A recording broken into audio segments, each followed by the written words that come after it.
Hello, everyone out there in podcast world. I hope you're having a wonderful day. You are listening to or watching the Service Business Mastery podcast. I'm your host, Tersh Blissett, with my co-host sitting virtually next to me, Joshua Crouch. And we're going to talk about branding today. Surprise. We haven't talked about it enough this month. Yeah. And so we have Matt Christ. See, I didn't mess up his last name. I messed up his first name. So it's Matt. And we're going to talk about branding strategies, and I can already tell you that Josh is going to nerd out on this one a little bit because he's a little too excited, and it might be because we had a meeting before this, and like his coffee's already kicked in. I just had 2 of these, so I'm juiced. Yeah, exactly, I could tell. And so my coffee hasn't kicked in yet, and so it's gonna be a nice yin and yang here. But we're going to talk about branding and your brand message, and also about what's that thing you called it again? I don't know. That document? Like your brand guide or your brand Bible. I mean, I'm sure that it's called different things by different people, but yeah, you can tell who has one and doesn't have one. Well, we're going to talk about how important that is and some of the things that contractors can do to help if they have a marketing company, help them. So that way the marketing company can kind of take the torch and carry on with your brand and stuff like that. So we're going to dive in a little deeper on that stuff, which is something we have not really covered over the last couple segments where we talked about branding. Yeah, absolutely. And a lot of times people wonder where to get started with that kind of stuff. And so that's why we're going to take it a little bit deeper today and say, because here's the struggle that I have and I mentioned this a little bit before the show, and we go from one marketing agency and we send, or even a t-shirt company, and it's like, all right, well, we don't have your color, but we had this color. And it's like, okay, that's fine. Let's just get t-shirts for the guys, And then that morphs into, oh, well, you accepted it over here. So then it's over, you get it, and a year or 2, 3 years later, now all of a sudden your brand is not the brand that was created. You spent all this time maybe with Dan getting your brand built out, your logo built out real pretty, and everybody loves it. And then all of a sudden, 5 years later, it's like you went from this real bright, vibrant orange that was almost a golden color to now it's like yellow, dull orange. Yeah, or doesn't stand out. Yeah, burnt orange, and then it's like, how did I go from this to this majestic logo that just screams how awesome I am to now it's just now I just let it go to the same bland old logo that everybody else has. But yeah, we're going to talk about all that good stuff today on today's episode. So I'm super excited to have Matt on the show, and let's get started. Are you looking for valuable business advice to reach that 7-figure revenue mark? Do you want actionable tips to properly navigate through every business challenge you encounter along the way? Let Tersh Blissett and Josh Crouch be your guide in getting you to the top here at Service Business Mastery. Tune in as they sit down with world-renowned authors in business, leadership, and personal growth who share valuable insights about management, marketing, pricing, human resources, and so much more. Let their nuggets of wisdom gold guide you in owning a thriving, profitable, and ever-growing business. Here are your hosts, Tersh and Josh.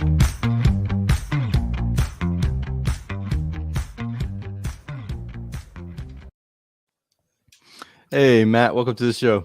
Hey, welcome, Matt. Good to be here. Nice intro, by the way. I love it. Thanks. We're pretty good at throwing something together. Yeah. Oh, man. So tell us a little bit about yourself, your company, and what you have going on. Yeah.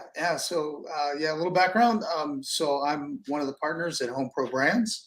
And HomePro Brands is an exclusive marketing, branding, customer experience channel that serves the home professional industry. And that could be anybody in, HVAC, plumbing, landscaping, across the board. So the reason why we're exclusive is because we actually have this pretty unique thing where we sell off territories, and then we can just focus on that client within that territory and it really helps us kind of ramp things up for them. Oh, that's really interesting. Yeah, it's a nice model because we used to have this problem. Like I got two guys in the same market, and I was gonna ask because literally I see that where guys are like, oh, like they know their market and they're like, oh, I can tell that so and so's had probably the same branding company or whatever. yeah, And yeah, it can exactly. be kind of an issue at times, I would assume, where people are like, everyone kind of wants like that territorial, like this whole space here is mine. You I got don't it. want anyone else here to touch it. You got it. Or you get into the opposite where it's like you say, oh, this person's having success. Let me do what they're doing. Let me copy what they're doing. Yeah. And they have a great idea. Let me take that idea. So for you to guard that, that's really cool. Yeah, and that's the principle, Tersh. I mean, you know, why are we reinventing great ideas, right?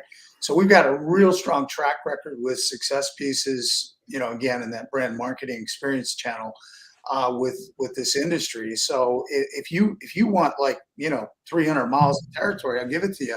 Let's just go to bat with the rest of the country and get those ideas exchanged. So it's kind of like a hybrid of an association best practices, but really puts the control in the hands of the owner. So That's really cool. I like that. Now, how long have y'all been doing what you're doing? So HPB is relatively new, but we've been doing this. The parent company is called Brand3, and that's been around since '04. So over the years, again, accumulating a lot of home professional clients, we launched this thing about 2 years ago, and we're getting ready to we've been test marketing it, going national. We've got some clients outside the region, so we're getting our wings out there and starting to move. But there's no geographic boundaries on this model based on the situation I just described. Okay, so this is like a segment inside of a larger brand, like where you are just focused on the home pro side. That's correct. Yes, Okay.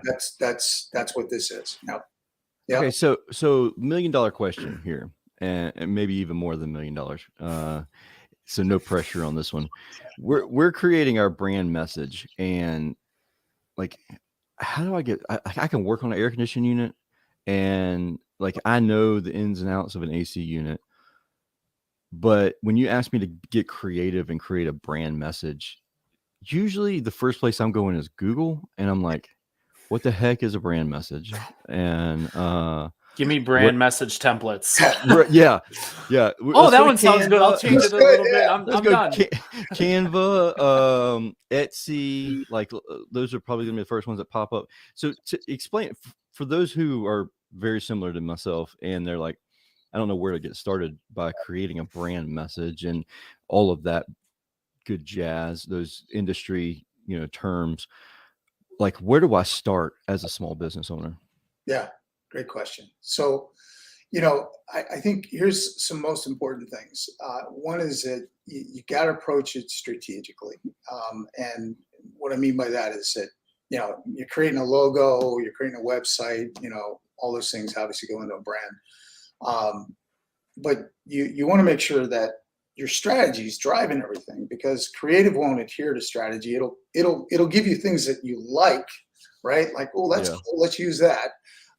But everything in a branding context really needs to be driven by strategy. So the core aspects of strategy as a business owner, here's what you want to be thinking. Okay, you want to be thinking about, first and foremost, who is my ideal market, right? Who do I really want to invite into this brand? That's such a critical question we sometimes miss, because our brands speak to such a broad range of audience, and they create a lot of noise when they do that. Mm-hmm. Now, some brands have to, because you got a big market or a diverse market, right? But for the most part, like, I'll give you an example. I had a landscaper come to me about 5 years ago, and this guy came. He wanted to run really high-end ads in a pricey magazine, right? And this guy's building, $500,000 pools, $250,000 pools. Oh, wow. Beautiful backyards. But his website looks like a local landscaper, right? Yeah. And his whole brand image looks like a local landscaper. I told the guy no. I said, hey, man, I can't do it. He said, what do you mean, you're a creative company, you can do it? I said, can't do it, because you're wasting your money, because everything we do there is not going to attract this ideal market that you should be talking to. And then, so when we rebranded, so that's just an example of finding that ideal customer. So if That's where you want to start in the branding process. Mhm. Who is my ideal customer, and what do they want to see and hear as it relates to their needs, right? Because that's what the brand should be speaking to. So that's one. And then two, you got to translate that into keywords. I don't know whether this is appropriate, but at the end of this, we do have a little discovery book that has a lot of these things like as a work. Yeah.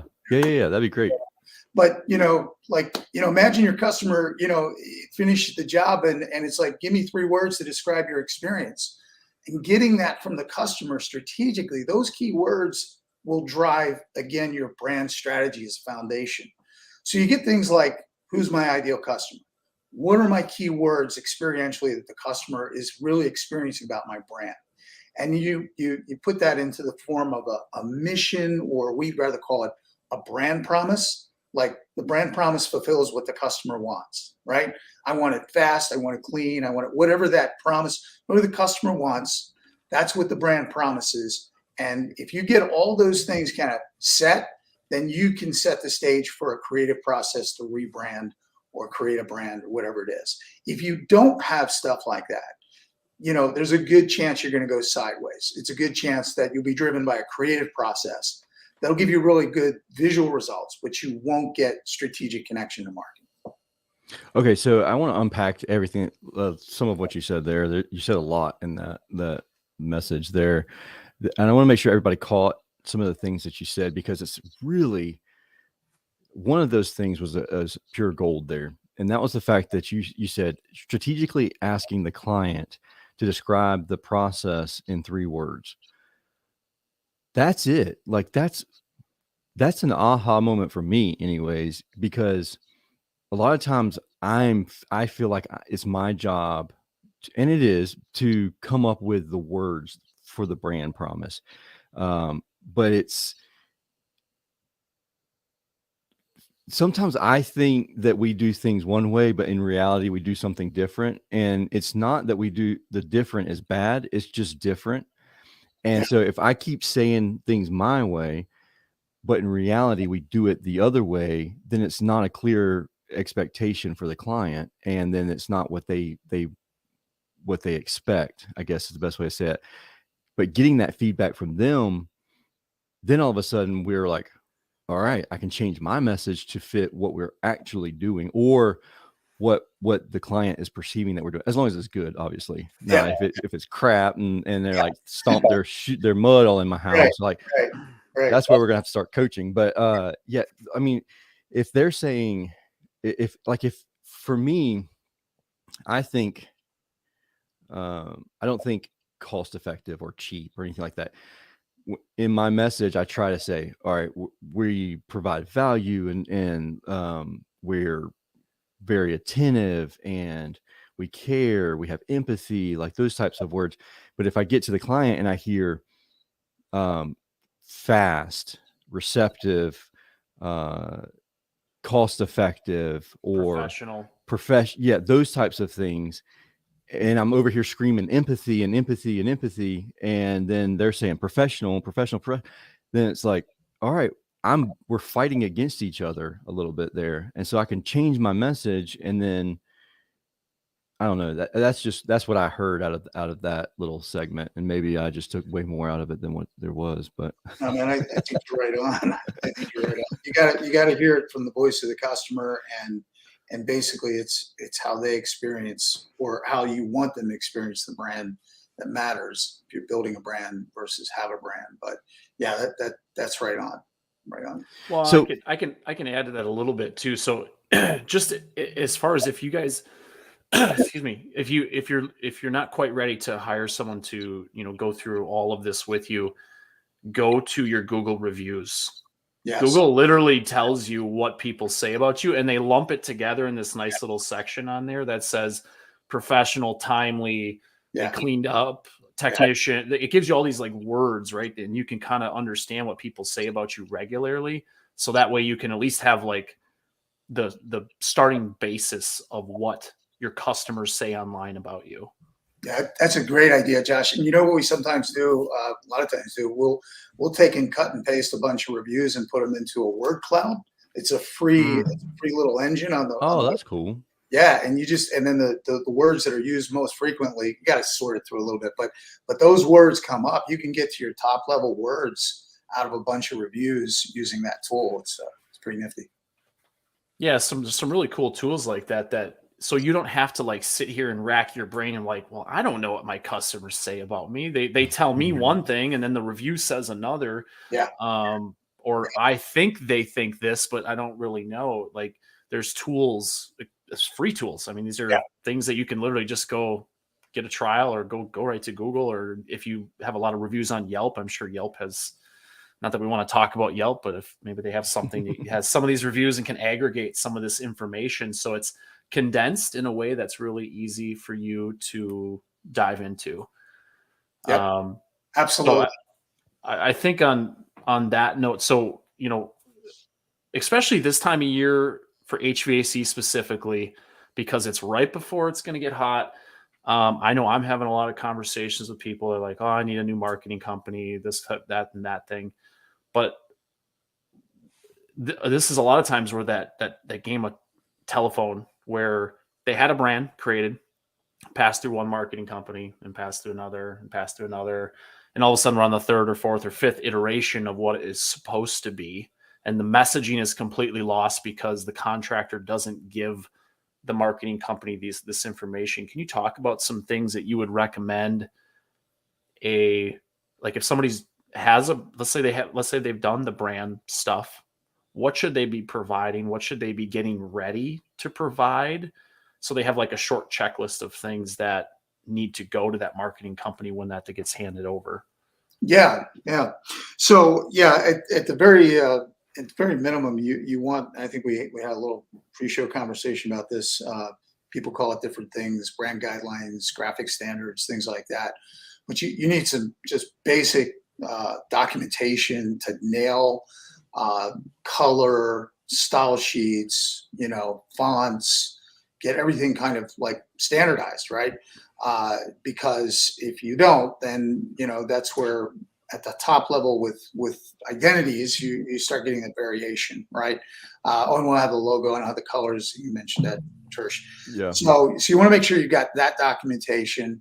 I would also recommend, and this doesn't have to be complicated, start building a brand map, okay? And it's real simple.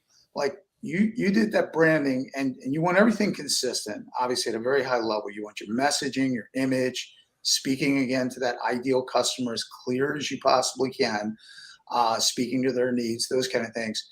But just you can even print these things out and take a picture of them on your conference room table. You got your business card, you got a picture of your signs, you got a picture of your vehicles. Get all that stuff visually in front of you. Look at it. I mean, it's a good way to kind of measure, hey, am I consistent? Is this messaging all on board? And once you get that thing fine-tuned, use it. It becomes your map. It becomes your guide, right? So somebody, you hire a new marketing company, or you got a new salesman who's coming up with an email blast or whatever it is. You want to go back to that map and say, hey, does it fit on the map, right? Is it consistent with everything that we've been doing over here? And that's so important. I'm glad you brought that up, because really, I mean, the idea of why does that matter, right, is built into the deep thought of people trust national brands. And I believe that's true. Psychologically, people, when they see something that is clean and consistent and high quality, and it's done that way, in their mind, there's a step back to say, oh, I think I can trust this, right? Yeah. But if I got homemade and I got, kind of sideways, it just creates that little bit of mistrust in terms of the buying process and decision. So these tools like that, I think, are really good. Yeah, I'm the same way. I mean, I think of national brands. Tersh teases me all the time because I wear. This is Under Armour. I thought maybe this was a Nike, but I have like a ton of Under Armour clothing. Yeah. You got a logo Yeah. on it. Well, it's because I trust the brand. I know I'm getting quality. I know what I'm getting every time I purchase it. So a lot of times I'll go to the store. I go right to the Under Armour section. I kind of bypass the other brands that I don't. It's just not for me. And I think a lot of people do the same thing. Even the grocery store. Yeah. They don't necessarily buy the off brand of Doritos because they like Doritos. They You know what I'm what they're saying? gonna Like get, right? they Yeah. know what they're going to get. The brand is consistent. The quality, the colors on the bag are the Yeah. same every single Yes. time. Yeah. Like it goes down to like the fine details. Even their commercials have a certain messaging that seems to always resonate every single year when they have them on TV and stuff like that. Yeah. But on the local level, it's just so many other things going on with a small business. It's like, you just throw it up, just do it, just get it done. I'm going to pay this person, just do it. I don't want to see it. Just go ahead and do it. Check this box.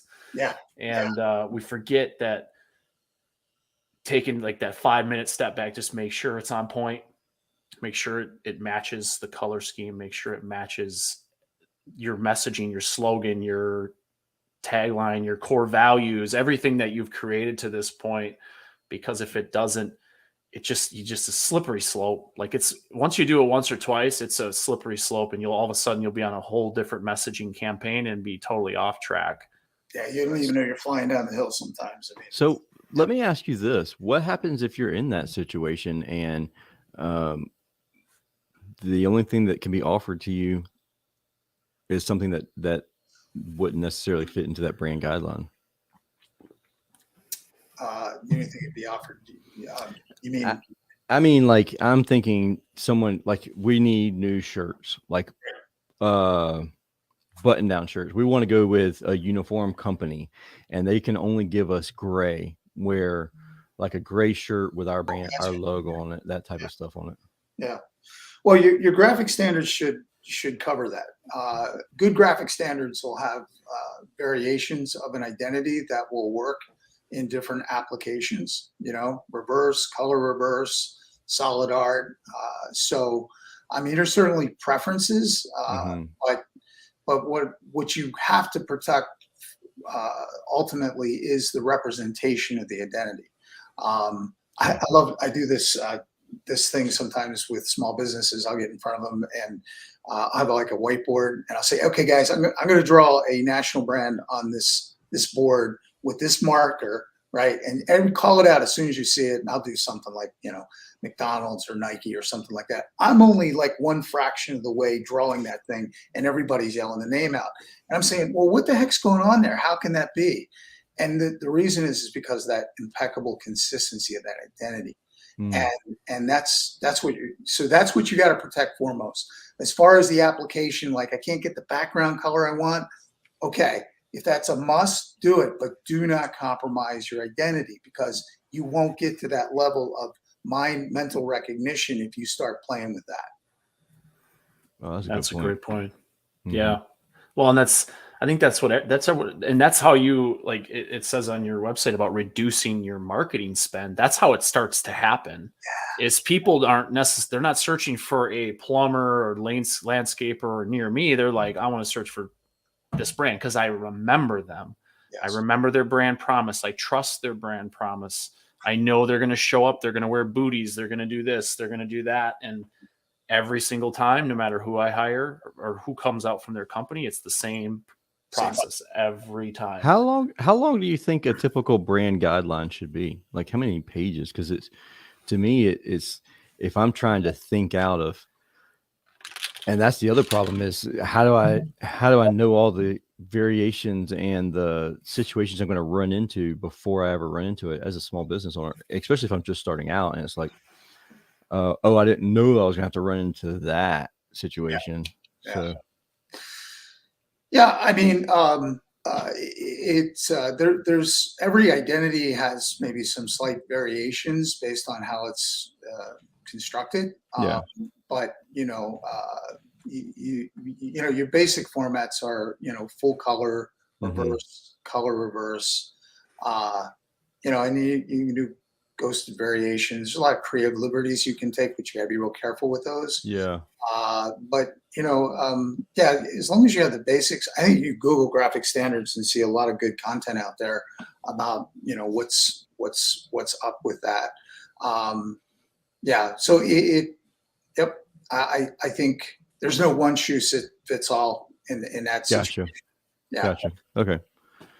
The ones I've seen are it's like 5 to 7 pages, and it really depends on how deep you go with core values and mission statement. If you're having someone help you develop all of these different things, it probably is a little lengthier. But if we're looking at just like the art side of things, like colors, design, it's 2 pages where it's got like some examples of what that looks like, sizing, tagline, different. If you want to put on a shirt, if you want to put, because obviously digital's got that light in the background, so it looks a little different. So as me when I started, that's why my shirts didn't come out right, because the digital version of it has that extra light behind it, whereas offline you can't emulate that. Yeah. So I had to help get some of that designed and figured out, because my shirts were not showing up the way I wanted them to show up. But what other in the branding side of things are there other tips and things like that can help? Because everyone's always looking to reduce their marketing spend, right? That's a goal in life for most businesses. Is I don't want to pay $20,000 a month on Google Ads and all these things. Like, what other tips that correlate with branding could you give someone to help them reduce their spend? Yeah. So as it relates to branding and reduce the spend, you mentioned it a few minutes ago. It's a formula that takes a little time to take traction. We rebrand. We get marketing costs leveled off and get a return on that brand within about 15 to 24 months, somewhere around there. But if you're spending a significant amount of money on marketing, that's that is a return period of time that you would expect that. And it's because of the consistency and the noise. A lot of the marketing cost waste is based on the fact that you're getting leads that are not qualified. And again, this varies with different markets. I mean, in the HVAC industry, you've got situational, needs, right? In the aesthetic market, home improvement, landscaping, those kind of areas, it's a different buying decision based on what that is, right? But if you're coming to that website and you're getting, again, an impeccable messaging that's right on, you're going to reduce the amount of disqualified leads. You're going to reduce the amount of, and in some cases, we've actually reduced the amount of web traffic that's going to the site, which is great, because I'm sending out salespeople to leads that are not qualified and not doing their job, right? So, that's where, the fine tuning of the brand and the connection to the market is really imperative. The marketing side of it, if you're just kind of hitting things on autopilot, and a lot of customers deal with this, it's just, okay, this is what we're spending on Google, so let's just do it, and we get enough out of it, I guess it's return, really not seeing the ROI on the spend, those kind of things. My recommendation is to work in campaign formulas. And the simple version of that is you pick a period of time in which you're going to run your market. It's usually a seasonal thing in the home professional industry. And you take a designated amount of spend and you select your media and you measure the daylights out of it, right? You measure everything that's going on activity-wise in that space. And you get to the end of the campaign and you analyze just the campaign, right? So you look at the media mix, you look at what you did, and you make some hard decisions about what worked and what did not work, right? And then you can adjust for the next campaign. A lot of the marketing guys come in like the magic wand, like, hey, this is it. Let's just do this and you'll be good. But things change. I mean, guys, how much media has changed and markets has changed. And I mean, it's just craziness, right? So anyway, that's a good way to deal with it. Of course, having that formula synchronized with your brand, that's a huge one.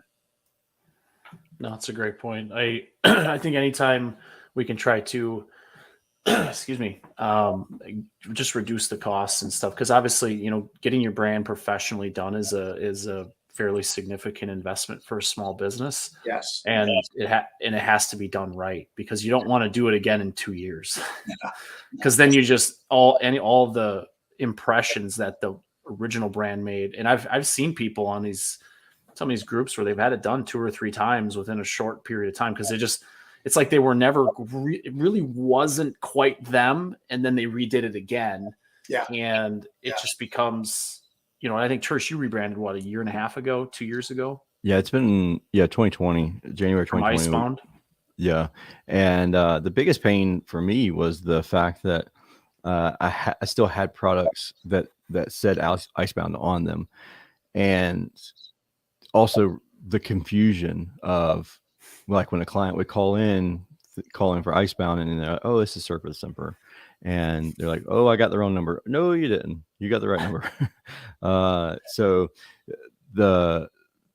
we used to answer the phone, Service Simper, formerly Icebound, or previously Icebound, or something to that effect. And so we had to go through that rigmarole for about a year before everybody was comfortable with the fact that we were Service Simper.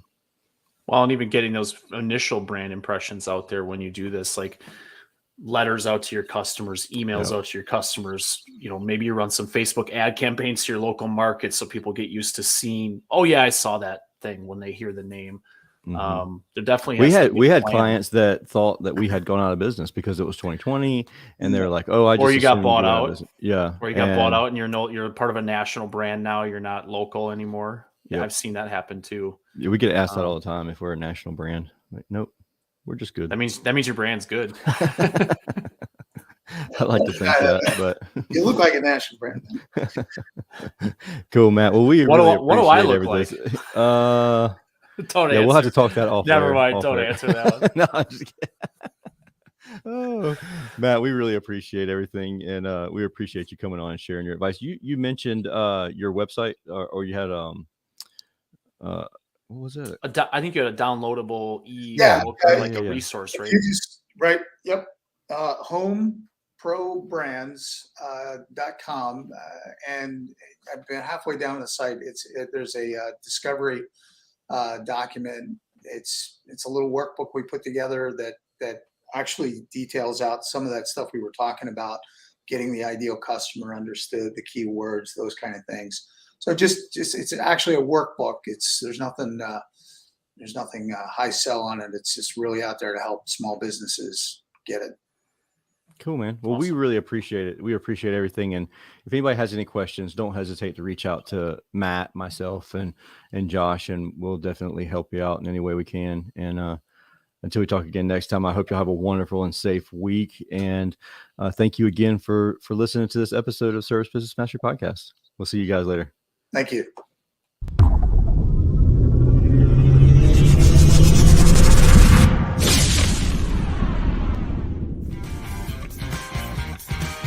Thank you for listening to this episode of Service Business Mastery. Now that you are equipped with essential business advice from this impactful conversation, you are one step closer to becoming the successful owner of your dreams. If this episode has been helpful to your business journey, don't forget to subscribe to the show, leave a rating, and share it with other owners as well. Visit servicebusinessmastery.com to learn more.